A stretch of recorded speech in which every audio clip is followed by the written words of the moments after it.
What is up? It's MTG of MTG Reviews, and today we are checking out the Jaecoo J7, and we'll talk about how good Chinese cars are.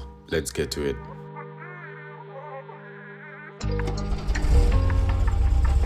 So, firstly, what is Jaecoo?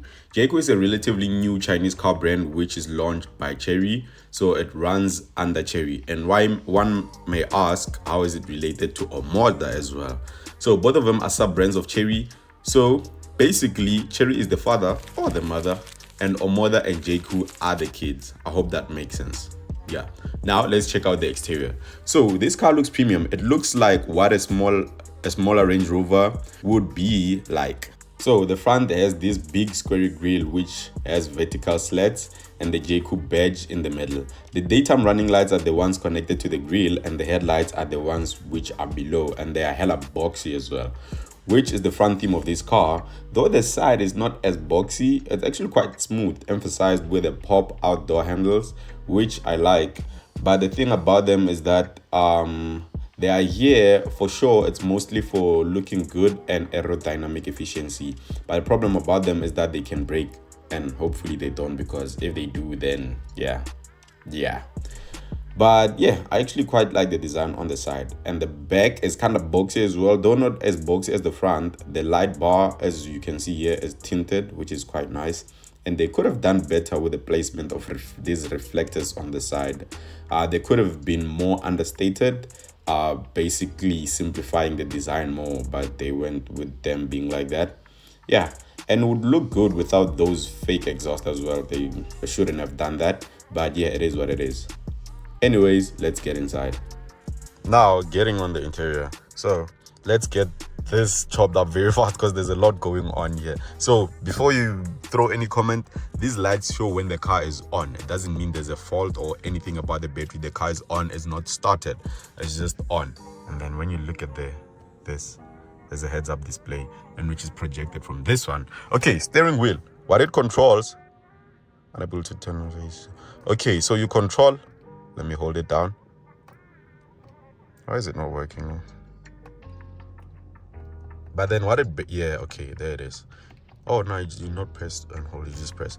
So you control this part of the digital gauge last time, which can be the map or the theme, in which you just change. Just so I changed. And then this part of the steering wheel, you control the media. This is the next track, previous track, volume up, volume down. And then there's the favorite, in which you can put to do any, like say you have a favorite radio station, you just press and then it's just gonna go there. And then getting to the infotainment system, which there's a lot. I don't know how it's managed. Oh, you can basically move this. I'm surprised, like, why does it have a blank space? But then, okay, this is the navigation, which basically looks like Google Maps, which is okay. It's clean, it works. And then if you press and hold here, actually, you can change the digital gauge cluster to show the navigation. So, more about the navigation, the music, Bluetooth, USB music, local music, which, yeah, you know what that is. And then vehicle center. Now, this is where it gets a lot. And then, okay, so here you can configure a lot, man. And then this is basically the infotainment system, or the UI design is like a phone or a tablet. As you can see, controls here. And then we have the, what you can change just here. So vehicle settings. There's a lot. I can't go over everything because I'm just in a dealership and there's not really a lot of time. And then the heads-up display control as well. As you can see, you can read most of this. I hope I can get a proper review unit, but then here's what we have for now. There's a lot here. There's a lot. Ambient light, you can change. This is the most configurable ambient light I've ever seen. Let's switch. It's supposed to be on. Switch it on, and then you can just change it here. Like, look at this. Look at this. And then there's a recommended here, in which is like the quick panel. And then you can link it to the driving mode as well, in which we have sport. It even says ECO mode. Echo, it's saying ECO. Normal mode. Look at the graphics, man, so clean. And then the vehicle comfort here, which it's controlling the seat. And which I don't know. Like, how does that work? Oh, flip. Thinking about, here's how it works.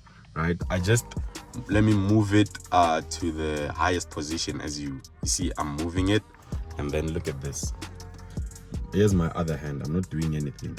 It's just moving by itself, and which is kind of crazy. Okay, that's enough. I can't stop it here. I just have to wait for it. But yeah, that's how it works. Let me set it back. This is nice.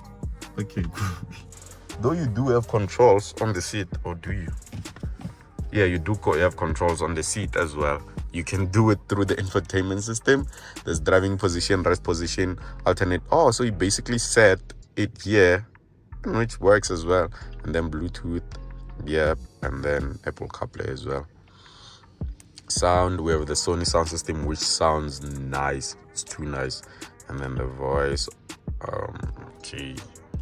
This car has a lot of things that I can't go through all of them right now. It would require a special video of just me going through this. We have Apple CarPlay, which actually looks good, and Android Auto as well. So super clean. The gear shifter, here it is. It looks different. Like I don't like.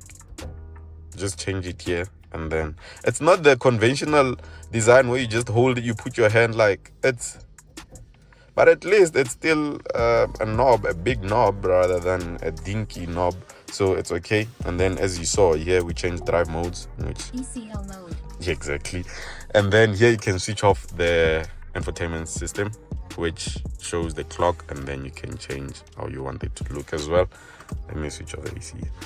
So here's the climate control controls. So here you increase the fan speed or lower it down, and then there's a dual zone climate. So this is for the driver's side, which you can increase and then or decrease. Wait, let me go as up as possible. Oh, it shows the red graphics, and then if I go down, it's gonna be blue down, and as you saw there, it's blue. And then here the controls, you control if they come out of the top or the bottom for the legs. Oh, you just activate them like this. So this is for both. This is for only one.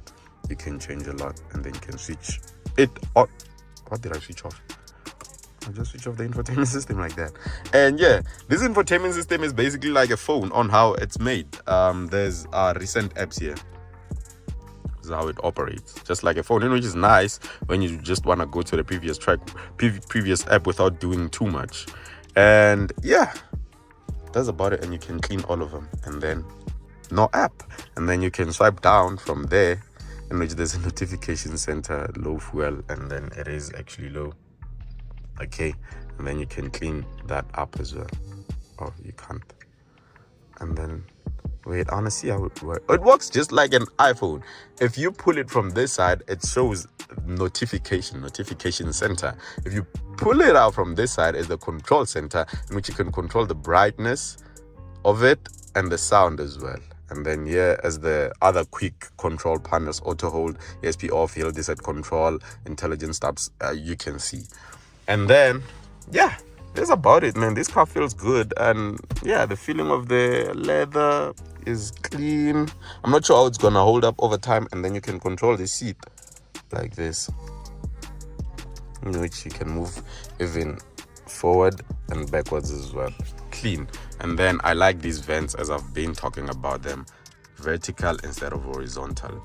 It works on a person who's sitting on the seat, as it should be like. I wish they just duplicated this one to here and then this one to here as well. Perfect events. Yeah. So are Chinese cars good? So before addressing this, can you please subscribe? It's totally free. No money will exchange hands. You just press the subscribe button and that's it. Let's continue.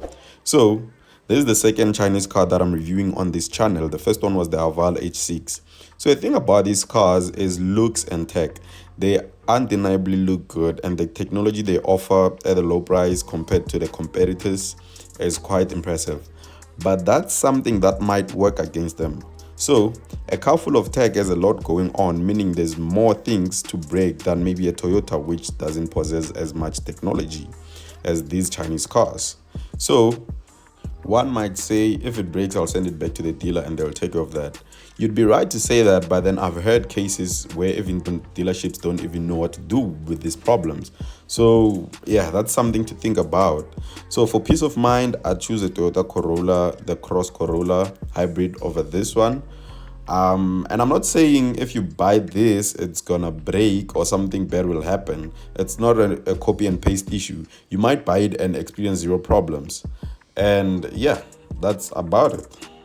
With Chinese cars, they're good, but you must be careful. Until the next one, danko.